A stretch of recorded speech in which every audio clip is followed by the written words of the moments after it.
नमस्कार, राधे राधे, जय श्री श्याम।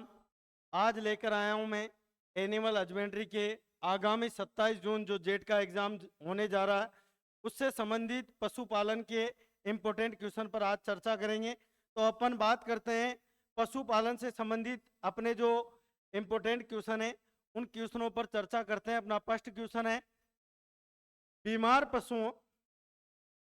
पशुओं को स्वस्थ पशुओं से अलग करना या छांटना या उनका चयन करना क्या कहलाता है? यानी कि जो भी बीमार पशु हैं उन बीमार पशुओं से स्वस्थ पशुओं को अलग रखना क्या कहलाएगा?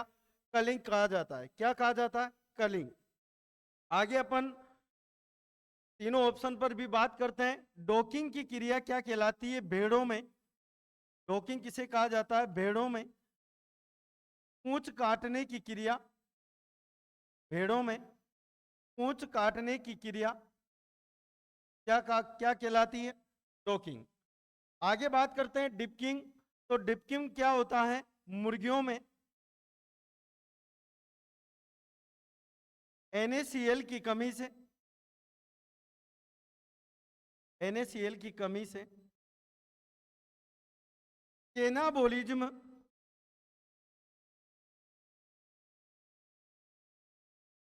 की प्रवृत्ति पाई जाती है।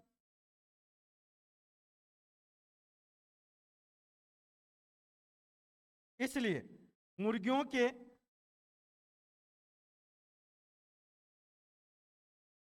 ऊपरी चोंच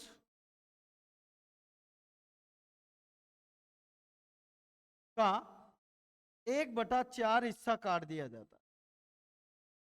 कितना हिस्सा? 1/4। आगे बात करते हैं, अगला ऑप्शन है अपना फ्लशिंग। भेड़ों को अतिरिक्त आहार देना,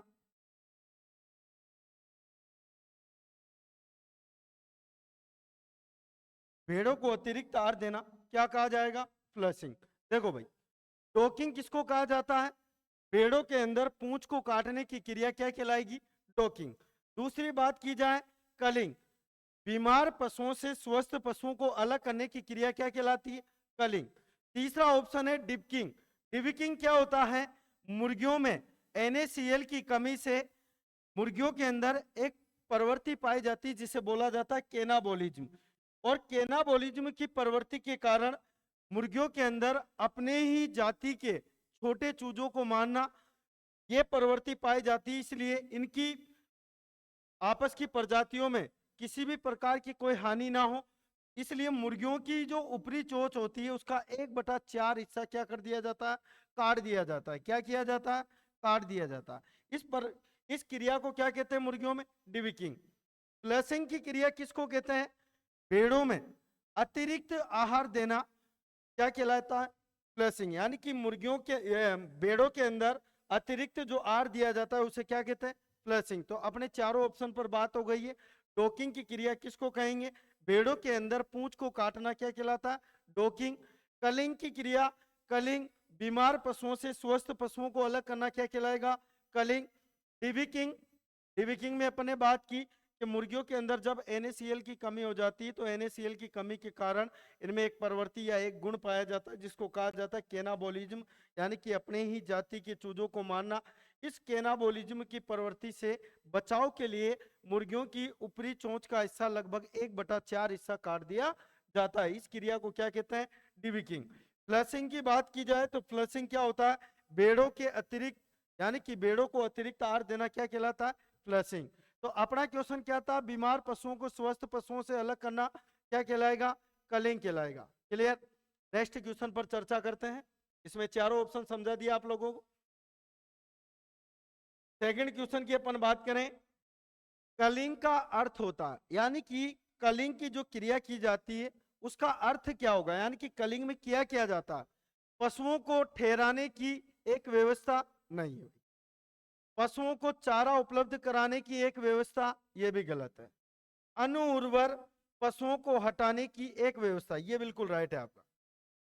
जो पशु जो अनु उत्पादक होते हैं जिनसे दुग्ध उत्पादन प्राप्त नहीं होता हो या फिर उन पर आर्थिक खर्चा या चारे का खर्चा अतिरिक्त आ रहा हो या अधिक आ रहा हो, तो उन पशुओं को झुंड से क्या किया जाता है?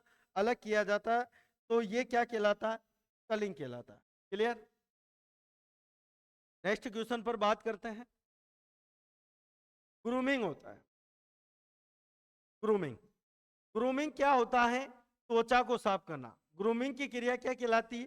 त्वचा को साफ करना। अब देखो ग्रूमिंग में क्या करते हैं, दुग्ध दोहन से पूर्व, किससे पूर्व? दुग्ध दोहन, दुग्ध दोहन से 1 से 2 घंटे पूर्व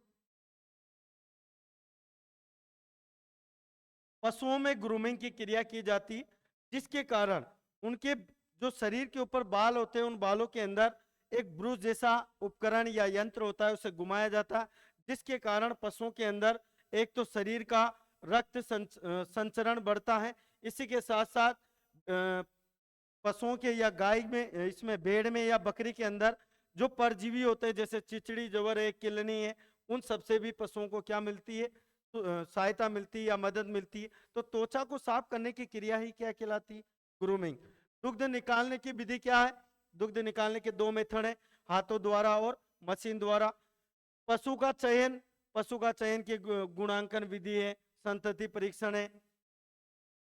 पशु को गिराना, पशु को गिराने का मेथड जो है आपने पढ़ा है, पशु को गिराना क्या कहलाता है? कास्टिंग कहलाता है। क्या कहलाता है? कास्टिंग। तो अपना क्वेश्चन क्या है? ग्रूमिंग की क्रिया क्या कहलाएगी? त्वचा को साफ करना। क्लियर? नेक्स्ट क्वेश्चन पर चर्चा करते हैं। अगला क्वेश्चन है अपना, भेड़ों को प्रजनन मौसम, अभी इस पर अपन ने पहले भी बात की है। भेड़ों को प्रजनन मौसम शुरू होने से पूर्व दिया जाने वाला अतिरिक्त आहार, भेड़ों को प्रजनन मौसम शुरू होने से पूर्व दिया जाने वाला अतिरिक्त आहार क्या कहलाएगा? फ्लशिंग। क्या कहलाएगा? फ्लशिंग। डॉकिंग मैंने आपको बताया अभी पहले वाले क्वेश्चन में, पूंछ काटना, डिविकिंग, चोंच काटना, और चयन, ये चयन भी पशुओं के अंदर जो उन्नत नस्ल के पशु होते हैं उनका चयन जो करते हैं उसे क्या कहा जाता है? चयन। नेक्स्ट क्वेश्चन पर बात करते हैं। गुणांकन, गुणांकन तालिका द्वारा चुनाव से सर्वोत्तम पशु के लिए निर्धारित अंक होते हैं। देखो भाई, गुणांकन विधि के अंतर्गत पशु का जो चयन किया जाता है तो उसमें जो नंबरिंग दी जाती है वो दी जाती है 75 से 100। कितनी दी जाती है? 75 से 100। अगर सर्वोत्तम पशु की बात की जाए, केवल सर्वोत्तम पशु की, तो उसमें चला जाता है 75। कितना चला जाता है? 75। अब अपने ऑप्शन के अनुसार कितना होना चाहिए? 75 से 100, यानी कि अधिकतम अंक कितना दिया जाता है? 75 से 100। तो गुणांकन तालिका द्वारा चुनाव से सर्वोत्तम पशु के लिए निर्धारित अंक कितने हो गए? 75 से 100 हो गए। क्लियर? नेक्स्ट क्वेश्चन पर बात करते हैं।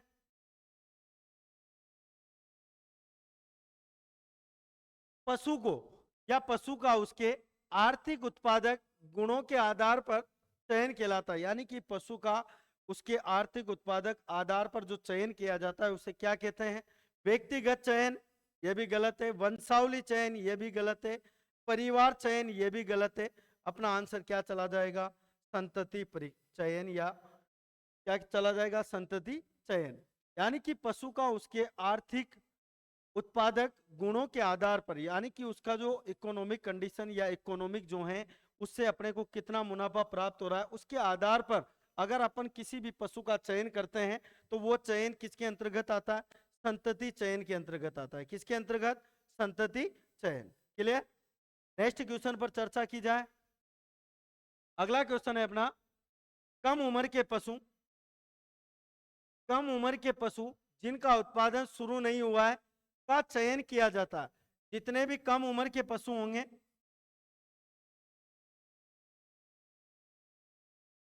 जिनका उत्पादन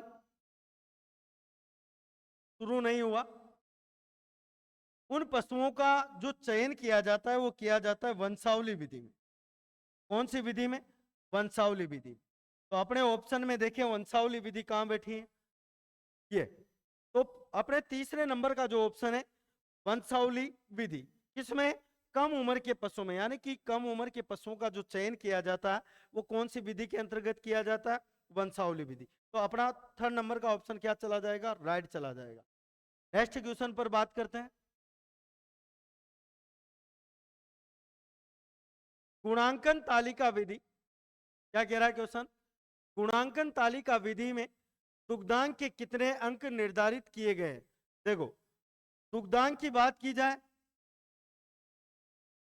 तो इसमें 30 अंक निर्धारित किए गए हैं। कितने अंक? 30 अंक। तो अपने 30 अंक कहाँ हैं? फर्स्ट ऑप्शन में। यानी कि दुग्धांक के लिए गुणांकन जो तालिका विधि है उसमें अलग अलग श्रेणी के अनुसार अलग अलग, जैसे शरीर क्षमता के अनुसार 20 अंक दिए गए हैं, दुग्धांक के लिए 30 अंक दिए गए हैं। तो अपने इसने गुणांकन तालिका में क्या पूछा? दुग्धांक के लिए। तो दुग्धांक के लिए कितने अंक दिए गए? 30 अंक। तो अपना ऑप्शन कौन सा माना जाएगा? 30 अंक वाला first option. Clear? Next question पर बात करते हैं। Progeny testing. देखो, प्रोजनी टेस्टिंग की जाती है नर पशु के लिए। किसके लिए? नर पशु के लिए प्रोजनी टेस्टिंग की जाती है।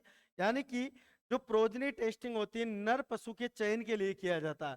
तो नर पशु इसमें देखें, गाय के चयन की विधि है?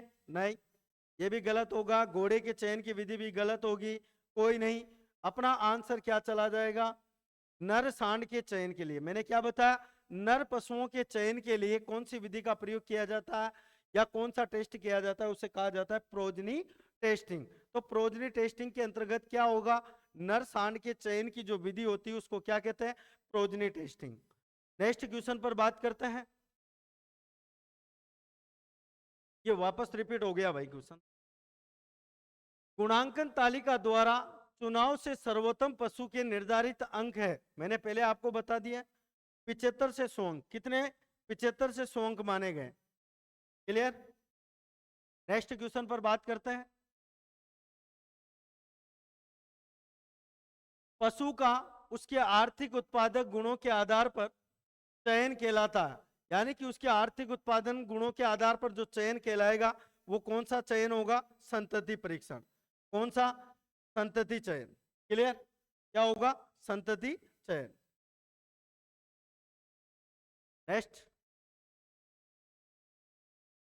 कम उम्र के पशु जिनका उत्पादन शुरू नहीं हुआ है का चयन किया जाता है। कौन सी विधि में? वंशावली चयन विधि में। कौन सी विधि में किया जाएगा? वंशावली चयन विधि में। नेक्स्ट क्वेश्चन पर बात की जाए, नर पशु के चयन की उपयुक्त विधि है। अभी अपन ने बात की प्रोजनी टेस्टिंग। तो प्रोजनी टेस्टिंग था और यहाँ पर प्रोजनी टेस्टिंग ऑप्शन में नहीं है, तो इसको क्या कहेंगे? Genotypic selection. क्या बोलेंगे? Genotyping selection. तो अपना आंसर कौन सा चला जाएगा? थर्ड वाला ऑप्शन। और कौन से पशुओं के चयन के लिए? नर पशुओं के चयन की जो उपयुक्त विधि पूछी गई है वो उपयुक्त विधि कौन सी होगी? जीनोटाइप। क्लियर? नेक्स्ट क्वेश्चन पर चर्चा करते हैं। बहुत अच्छा क्वेश्चन। टैगिंग किसमें प्रचलित है? यहां पर तीनों ऑप्शन सुने भाई। एक तो अपन बात करते हैं टैगिंग की, एक अपन बात करते हैं टैटूइंग की, और एक अपन बात करते हैं कान काटना यानी कि ईयर नोचिंग। अब देखो, एक पेंटिंग भी आता है भाई, यहां पर समझेंगे। टैगिंग की क्रिया की जाती है पक्षियों में। किसमें की जाती है? पक्षियों में। और पक्षियों में टैगिंग की क्रिया में करते क्या है? एक नंबरिंग के प्लास्टिक के या एल्यूमिनियम के छल्ले जो होते हैं उसमें नंबरिंग देकर पक्षियों के गले में या पैरों के अंदर पहना दिए जाते हैं। उस क्रिया को क्या कहते हैं? टैगिंग। दूसरी बात की जाए टैटूइंग। टैटूइंग की जाती गाय भैंस में। किसमें की जाती है? गाय और भैंस में जो क्रिया की जाती है चिन्हित करने की, पहचानने की जो विधियां हैं उसमें टैटूइंग जो है वो किसमें की जाती? गाय भैंस में। कान काटना या ईयर नोचिंग की जो क्रिया की जाती है वो की जाती सुअर में। यानी कि सुअर के अंदर जो प्रचलित विधि है चिन्हित करने की वो कौन सी? कान काटना।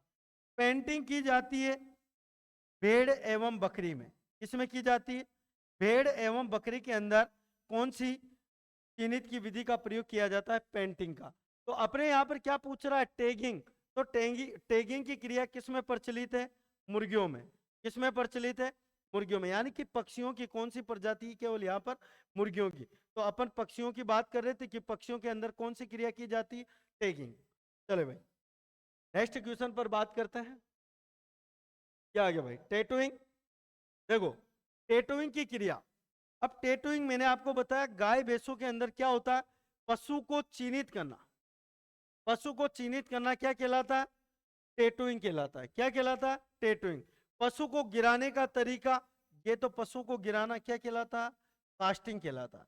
पशुओं को गिराने की विधियां, सिंग रोधन की विधियां भी आपने पढ़ी है, कास्टिक के ओज की छड़ द्वारा या फिर इलेक्ट्रॉनिक डीओनर के माध्यम से, ये सब इनकी विधियां हैं। अमाशय का वर्गीकरण रूमेन है, रेटिकुलम है, ओवेजम है, एवोवेजम है, ये सब अमाशय का वर्गीकरण है। तो अपना टेटोइंग पूछ रहा है तो इसका आंसर क्या जाएगा, पशुओं को चिन्हित करने की एक विधि है, तो वो क्या कहलाएगी, टेटोइंग। क्लियर। नेक्स्ट क्वेश्चन पर बात की जाए, क्वेश्चन नंबर 16, बछड़ों को चिन्हित कर पहचानने की सर्वोत्तम विधि। अब देखो भाई यहां पर बछड़ा पूछा है, क्या पूछा है, बछड़ा। तो देखो टैगिंग तो मैंने आपको क्या बताया, किसमें करेंगे, पक्षियों में। ब्रांडिंग ये भी भेड़ बकरी में होता है, ये दो प्रकार की होती है, गाय में भी होता है, भैंस में भी करते हैं। ये दो प्रकार की होती है, एक तो होती है ठंडी ब्रांडिंग और एक होती है गर्म ब्रांडिंग। नोचिंग की क्रिया किस में करते हैं, नोचिंग की क्रिया अपने सुअर के अंदर प्रचलित है, नोचिंग की क्रिया। तो बचा क्या, टेटोइंग। तो बछड़ों को चिन्हित करने की जो मेथड है, जो विधि है, वो क्या कहलाएगी, टेटोइंग। टैगिंग पक्षियों में, ब्रांडिंग भेड़ बकरी गाय भैंस में, नोचिंग की क्रिया किस में की जाती है, सुअर में। नेक्स्ट क्वेश्चन पर बात करते हैं, क्वेश्चन नंबर 17, सुअर को चिन्हित करने, ये देखो भाई क्वेश्चन आ गया, सुअर को चिन्हित करने की सही विधि है। देखो टैग लगाना गलत है, दागना ये भी गलत है, टेटूइंग भी नहीं है। तो आंसर क्या जाएगा, कान काटना या ईयर नोचिंग। मैंने अभी कुछ समय पहले, इससे पहले वाले जो क्वेश्चन थे उस पर चर्चा की थी कि सुअर के अंदर जो प्रचलित विधि है चिन्हित करने की वो कौन सी है, कान काटना या ईयर नोचिंग करना। क्लियर। अगले क्वेश्चन पर बात करते हैं,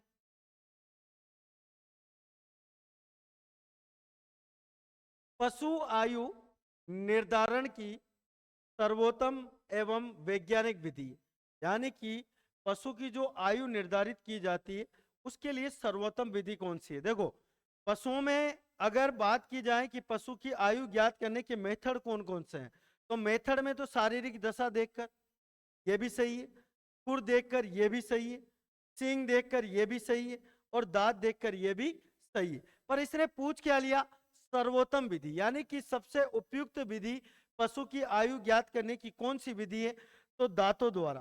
किसके द्वारा, दांतों द्वारा। और दांतों में भी कौन से दांतों के द्वारा, कर्तंग दांतों के द्वारा।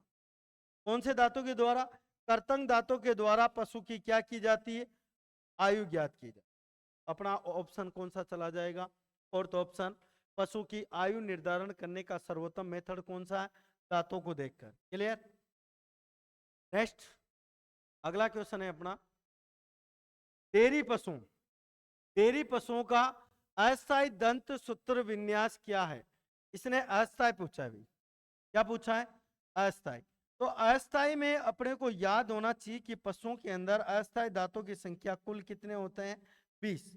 अब अपने को देखो, जिसको अगर ये पता है कि अस्थायी दांतों के सूत्र विन्यास या अस्थायी दांतों की संख्या पशुओं में कितनी होती है, जिसको अगर 20 याद है तो उस 20 को देखकर इस ऑप्शन को आसानी से टिक कर सकता है और उसका क्वेश्चन सही हो सकता है। तो अपने को सूत्र में क्या देखना है, 0 0 30 40 और 30 इंटू 2, यानी कि ये कौन से दांतों का सूत्र विन्यास हो गया, अस्थायी दांतों का सूत्र विन्यास। क्लियर।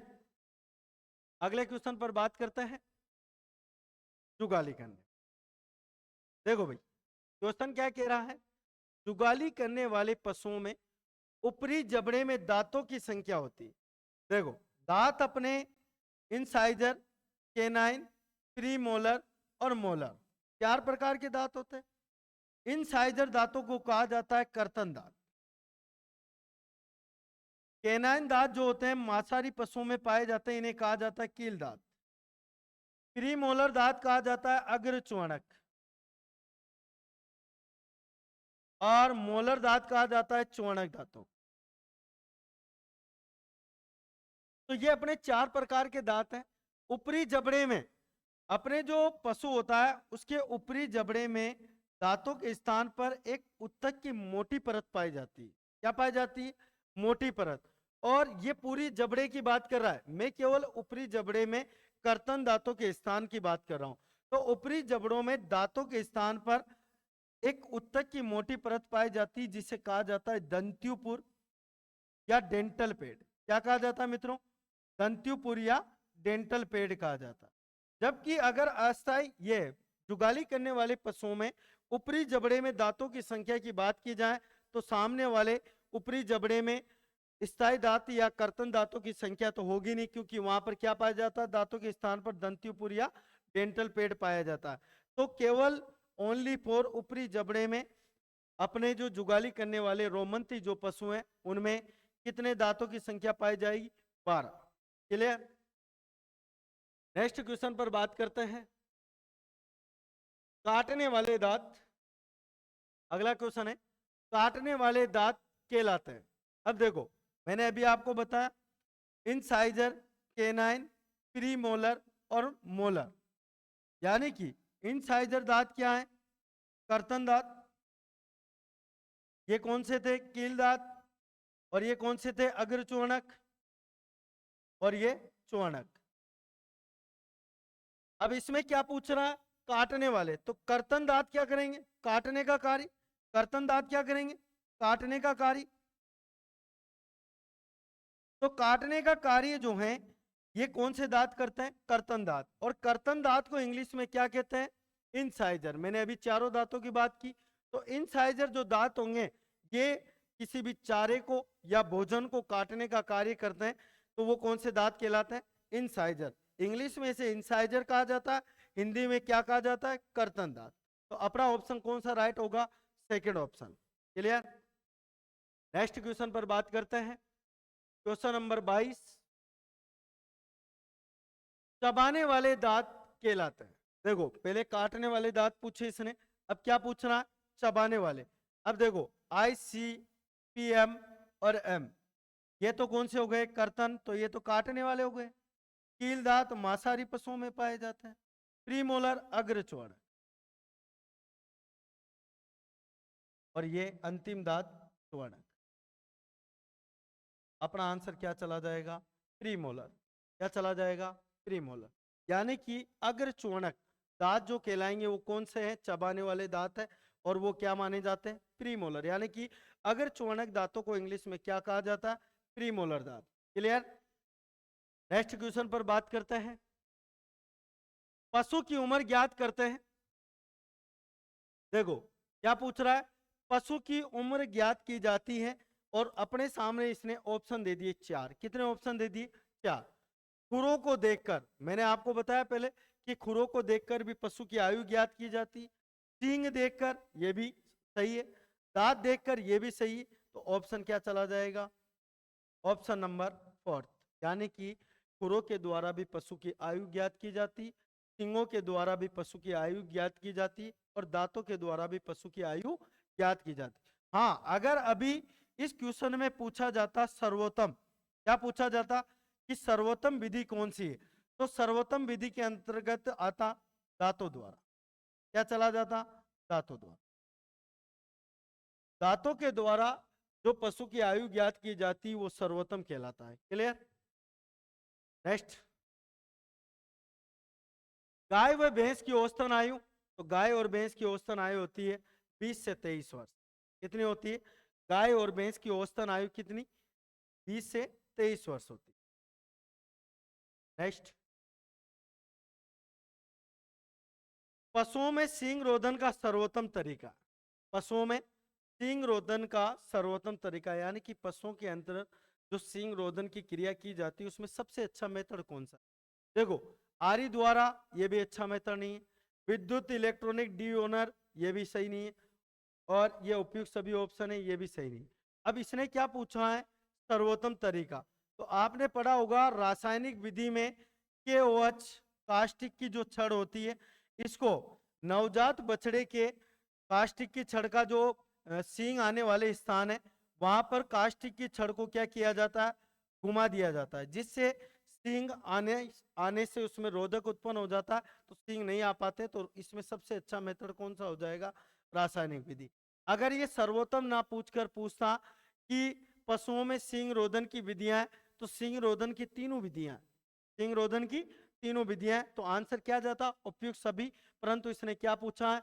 सर्वोत्तम मेथड पूछा है कि सबसे अच्छा मेथड सींग रोधन में कौन सा है, तो कौन सा माना जाएगा? रासायनिक विधि द्वारा। इसे बोला जाता है KOH या कास्टिक की छड़ द्वारा। क्लियर? अगले क्वेश्चन पर बात करते हैं। पशुओं में सींग रोधन हेतु उपयुक्त उपकरण है, यानी कि सींगों को आने से या उगने से रोकने के लिए सबसे उपयुक्त उपकरण यंत्र का नाम पूछ रहा है। देखो भाई, बडीजो कास्टेटर, ये तो बदियाकरण में उपयोगी। किसमें उपयोगी? बदियाकरण। इलेक्ट्रॉनिक लेक्टोमीटर का कोई रोल नहीं है, उपयुक्त सभी, ये भी नहीं आएगा। इलेक्ट्रॉनिक डी ओनर जो होता है, इसके माध्यम से क्या किया जाता है? इसे विद्युत के माध्यम से गर्म करके और सींग आने वाले स्थान को जला दिया जाता है, परंतु इसका दुष्प्रभाव भी है। कई बार क्या होता है कि सींग आने वाले स्थान पर सड़न उत्पन्न हो जाती है और सींग पूरी तरह से खराब हो जाते हैं। पशुओं के सींग आने वाले स्थान पर कीड़े पड़ जाते हैं।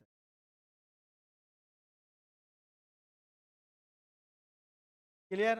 तो अपना चारों जो ऑप्शन है उनमें इलेक्ट्रॉनिक डी ओनर को माना जाएगा। किसको? इलेक्ट्रॉनिक डी ओनर को। नेक्स्ट क्वेश्चन पर बात करते हैं। सींग रोधन हेतु, सींग रोधन हेतु उपयुक्त रसायन है, ये देखो भाई, KOH कास्टिक की छड़, यानी कि कास्टिक या पोटास की जो छड़ है, ये नवजात बछड़े के सींग आने वाले स्थान पर घुमा दी जाती है, जिसके कारण क्या होता है कि सींग आने से या उगने से रुक जाते हैं। इस क्रिया को कहते हैं सींग रोधन। क्या कहा जाता है? सींग रोधन। और सबसे अच्छा मेथड कौन सा है? KOH या कास्टिक की छड़। क्लियर? नेक्स्ट क्वेश्चन पर बात करते हैं। बछड़े को सींग रहित करना लाभदायक है, यानी कि बछड़ों को सींग रहित क्यों किया जाता है? उससे क्या क्या फायदा? बाड़ों में कम स्थान घेरते हैं, बिल्कुल सही बात है भाई। बाड़े जो होंगे, अगर सींग छोटे होंगे तो कम स्थान घेरेंगे। सींगों से पशु को नुकसान पहुंचाने से बचाने हेतु, बिल्कुल सही बात है। आपस में पशु, अगर दो पशु नुकीले सींग है, बारी सींग है, दो पशु आपस में लड़ गए तो एक दूसरे को क्षति पहुंचा सकते हैं।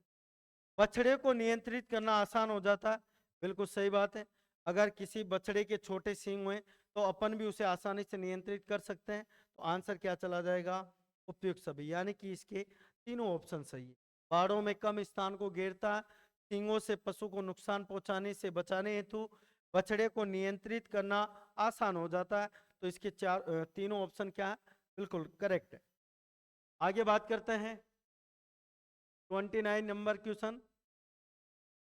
पशु को पोषण आहार देने का मुख्य उद्देश्य, यानी कि जो पशु होते हैं उसे पोषण या आहार दिया जाता है, उसका मुख्य कारण क्या है?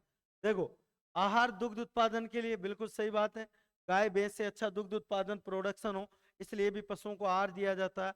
गर्भावस्था में बछड़े के लिए, बिल्कुल सही बात है। गर्भावस्था में पशुओं को या मादा पशुओं को गर्भावस्था के समय अतिरिक्त आहार दिया जाता है, उसे फ्लशिंग कहते हैं। जीवन निर्वाह के लिए भी बिल्कुल दिया जाता है। तो अपना तीनों ऑप्शन क्या हो जाएंगे? राइट।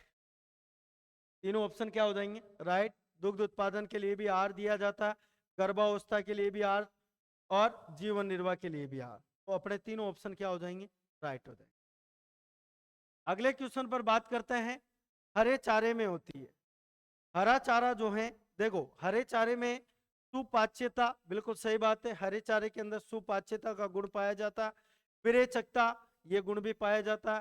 स्वादिष्टता, ये भी गुण पाया जाता है। तो इसके अंतर्गत तीनों गुण पाए जाते हैं, सुपाच्यता, विरेचकता और स्वादिष्टता के कारण। देखो, स्वादिष्टता के कारण पशु हरे चारे को बड़े चाव से खाता है। विरेचकता के कारण पशु की पेट की सफाई में उपयोगी, यानी कि मृदु रेचक का कार्य भी करती है, जिसके कारण नवजात बछड़े को हल्के रेचक लग जाते हैं। सुपाच्यता, डाइजेशन सिस्टम, यानी कि जो पशु होगा हरे चारे को खाता है तो उसका पाचन आसानी से हो जाता है। तो इस तीनों ऑप्शन क्या है इसके सही है भाई। नेक्स्ट अगले क्वेश्चन पर बात करते हैं।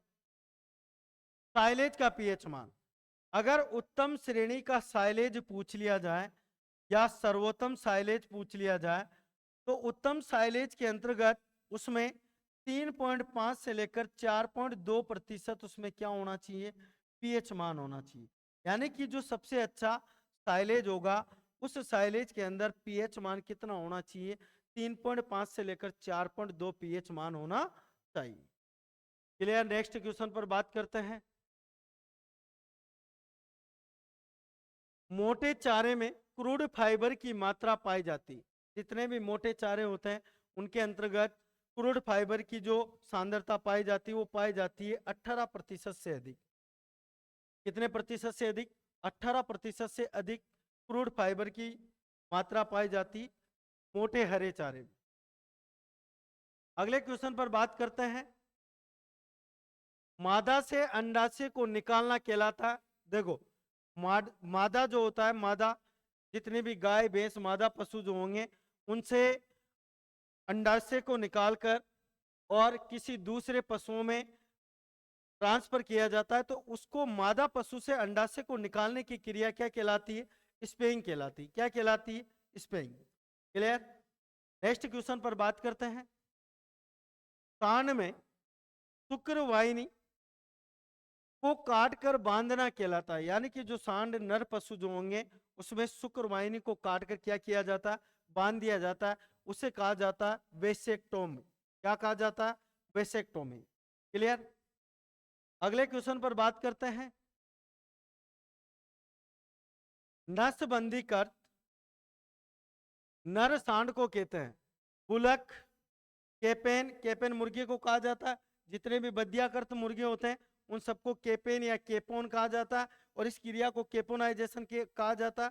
तो अपना जो नसबंदी कर्त नर सांड होगा या नर पशु होगा उसको क्या कहा जाता है, टीजर बुल। क्या कहेंगे, टीजर बुल। अगले क्वेश्चन पर बात करते हैं। बकरी में नाड़ी गति। बकरी में नाड़ी गति का मापन किया जाता है। यानी कि जो बकरी होती है उसमें नाड़ी गति का मापन कहां से किया जाता है, तो उसका मापन किया जाता है फेमोरल धमनी द्वारा। किसके द्वारा, फेमोरल धमनी द्वारा। अगले क्वेश्चन पर बात करते हैं। मुर्गियों के शरीर का तापमान।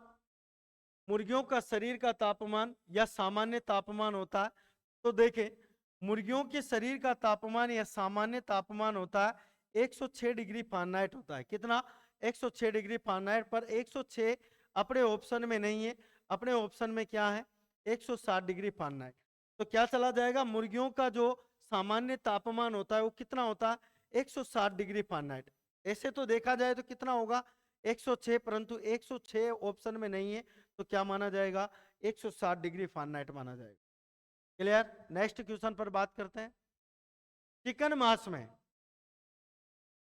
चिकन मांस में कितने प्रतिशत, चिकन मांस में कितने प्रतिशत जल होता है। यानी कि जो चिकन मांस होगा उसमें कितने प्रतिशत पानी या जल की मात्रा पाई जाती। यानी कि जो मांस होगा चिकन यानी कि मुर्गियों से जो मांस प्राप्त होगा उसमें कितने प्रतिशत जल या पानी की मात्रा पाई जाती है, तो उसमें पाई जाती 65 से 80%। कितने प्रतिशत, 65 से 80%। उसके अंतर्गत क्या पाया जाता है, जल या पानी की मात्रा पाई जाती। अगले क्वेश्चन पर बात करते हैं। अंडे के कवच में, अंडे के कवच में कैल्शियम कार्बोनेट पाया जाता है 94%। कैल्शियम की जो मात्रा पाई जाती है, अंडे का जो कवच होता है लगभग 94% कैल्शियम कार्बोनेट का बना होता है। किसका बना होता है, कैल्शियम कार्बोनेट का। तो कैल्शियम कार्बोनेट अपने ऑप्शन में कहा है 94%। तो कौन सा ऑप्शन चला जाएगा, ऑप्शन नंबर 2। नेक्स्ट, मुर्गी के मांस में, अगला क्वेश्चन है मुर्गी के मांस में चिकन में कितने प्रतिशत प्रोटीन होता है। क्या पूछ रहा है ये, प्रोटीन की मात्रा पूछ रहे हैं भाई। यानी कि मुर्गियों का जो मांस होगा जिसे अपन कहते हैं चिकन में कितने प्रतिशत क्या होता है, प्रोटीन, यानी कि प्रोटीन की मात्रा मुर्गियों के मांस में कितनी प्रतिशत पाई जाती? तो 15 से 23%। कितने प्रतिशत? 15 से 23% मुर्गियों के मांस में क्या पाई जाती? प्रोटीन की मात्रा। अगले क्वेश्चन पर बात करते हैं। अंडे का वह भाग, अंडे का वह भाग जिससे भ्रूण को पोषण मिलता हो उसे कहते हैं, यानी कि जो अंडे का भ्रूण होगा, अंडे के अंदर जो भ्रूण होता है, इस भ्रूण को सहायता जो दी जाती है वो किसके माध्यम से दी जाती है? तो जर्दी के माध्यम से दी जाती है। किसके माध्यम से? जर्दी के माध्यम से। और इसी के साथ में आपको बता दूं, 34 ग्राम तो अंडे में पाया जाता है स्वेतक। क्या पाया जाता है? स्वेतक। और उसमें 18 ग्राम पाया जाता है जर्दी। क्या पाई जाती? जर्दी। और अंडे में, अंडे का जो पीला रंग होता है, अंडे का पीला रंग ये होता है जेंतोफिल वर्णक के कारण। किसके कारण? जेंतोफिल वर्णक। और अंडे में सूक्ष्म छिद्र पाए जाते हैं 600 से 800। कितने सूक्ष्म छिद्र? 600 से 800 सूक्ष्म छिद्र पाए जाते हैं, जिससे वायु का आवागमन होता है। और कैल्शियम कार्बोनेट के द्वारा बना होता है कितना प्रतिशत कवच? 94% कैल्शियम कार्बोनेट का कवच बना होता है। क्लियर? तो यहां पर क्या है? अंडे का वह भाग जिससे भ्रूण को पोषण मिलता हो, तो कौन सा भाग हो जाएगा? अंडे की जर्दी के माध्यम से भ्रूण को क्या मिलता है? पोषण मिलता है। तो ऑप्शन नंबर अपना 4। अगले क्वेश्चन पर बात करते हैं। खाने वाले अंडे, खाने वाले अंडे किस प्रकार के होते हैं? तो अनिषेचित होंगे। कैसे होंगे? अनिषेचित, अनफर्टाइल जो अंडे होते हैं उन अंडों को क्या कहा जाता है? अनिषेचित अंडे। और अनिषेचित अंडों को ही खाने के लिए काम में लिया जाता है। अगला क्वेश्चन है अपना, यदि यदि गाय दुग्ध दोहन के समय भड़क जाए एवं पूरा दुग्ध लेती है तो ये किस हार्मोन के कारण? देखो, कई बार क्या होता है कि गाय व भैंस में, गाय व भैंस में नवजात बछड़े की मृत्यु हो जाती है, यानी कि नवजात बछड़ा किसी गाय या भैंस का मर जाता है, तो उससे दुग्ध उत्पादन या दुग्ध दोहन करते समय उसमें इंजेक्शन लगाया जाता है ऑक्सीटोसिन का, जिसके कारण लगभग 5 से 7 मिनट के अंतराल में पशु दुग्ध को क्या करता है? उतार देता है। दुग्ध को क्या कर देता है? उतार देता है। और ऑक्सीटोसिन हार्मोन के विपरीत कार्य करती है, विपरीत कार्य करता है एड्रिनलिन हार्मोन, यानी कि डर के समय उत्पन्न होता है। किसके समय? डर के समय। तो डर के समय जो उत्पन्न होगा हार्मोन, ये क्या करता है कि पशु के अंदर दुग्ध को वापस ऊपर की ओर चढ़ा देता है। तो दुग्ध को वापस ऊपर चढ़ाने का कार्य कौन सा हार्मोन करेगा? एड्रेनलिन। और दुग्ध को उतारने का कार्य कौन सा हार्मोन करता है? ऑक्सीटोसिन। तो डर के समय, कई बार एग्जाम में पूछते हैं कि डर के समय उत्पन्न होने वाला हार्मोन कौन सा है, तो कौन सा चला जाएगा?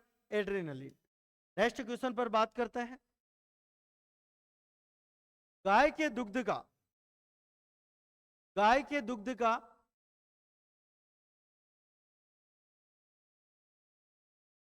अगला क्वेश्चन है अपना, गाय के दुग्ध का आपेक्षिक घनत्व भैंस के दुग्ध से होता है। देखो भाई, कम अधिक समान कोई, गाय के दुग्ध का आपेक्षिक घनत्व की बात की जाए तो 1.028, और भैंस के दुग्ध की आपेक्षिक घनत्व की बात की जाए तो वो होगा 1.032। तो यहां पर क्या पूछना है कि गाय और भैंस, जो गाय का दुग्ध होता है उसका आपेक्षिक घनत्व भैंस के दुग्ध की तुलना में होता है कम, अधिक, समान, कोई नहीं। तो अपने यहां देखें 1.032, तो भैंस का क्या होगा? अधिक होगा, और गाय का क्या हो जाएगा? कम हो जाएगा। यानी कि भैंस के दुग्ध के आपेक्षिक घनत्व की तुलना में गाय के दुग्ध का आपेक्षिक घनत्व क्या होता है? कम होता है। अगले क्वेश्चन पर बात करते हैं। लास्ट क्वेश्चन था अपना। सभी का धन्यवाद, और चैनल को लाइक करें, सब्सक्राइब करें। जय हिंद।